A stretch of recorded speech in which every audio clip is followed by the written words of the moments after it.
Samantala, nais daw ni Pangulong Bongbong Marcos na magtakda ng floor price sa palay para hindi malugi ang mga magsasaka. May ulat on the spot si Mariz Umali. Mariz? Connie, kaalis-alis lamang ni Pangulong Bongbong Marcos dito sa NFA o National Food Authority warehouse dito sa San Ildefonso, Bulacan, no? Kung saan nga niya binisita yung dalawang warehouse dito.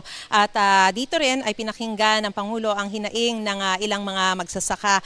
At kabilang nga dito yung pakiusap nila na bilhin sana pati yung kanilang basang palay kasi sa ngayon ay tuyong palay lamang ang binibili ng National Food Authority. Pinangako ng Pangulo na tuloy-tuloy ang gagawing improvement sa mga pasilidad para mapagbigyan ang hiling ng mga magsasaka na mabili na ang kanilang basang palay ng NFA para kumita ang mga magsasaka. Gaya nga ng sinabi ko, ngayon kasi sila pa yung nagbibilad. Hiling ng mga magsasaka bilhin ng 28 pesos per kilo ang tuyong palay na dating 24 pesos. No? 18 to 19 pesos naman yung basang palay. Bagay na pag-aaralan daw ng DA. At sinabi rin ng Pangulo na nais nilang mag-set ng floor price para hindi mabarat at malugi ang mga magsasaka. Pero binabalanse pa raw yung presyo ng pagbili sa mga magsasaka at yung presyo rin ng pagbebenta sa merkado. Nangako ang Pangulo na pararamihin pa nga ang mga equipment ngayong taon gaya ng pagbili ng mga dryer at mga rice mill. Pinangako din ng Pangulo na may iwan sa mga magsasaka ang kita, hindi sa trader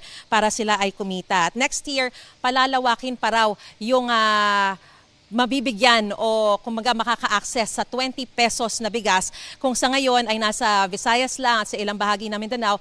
By next year daw target na maibenta ng 20 pesos ang bigas sa buong bansa sa mga Kadiwa stores. At yan ang pinakasariang balita mula rito sa Bulacan. Balik sa iyo, Connie. Maraming salamat, Mariz Umali.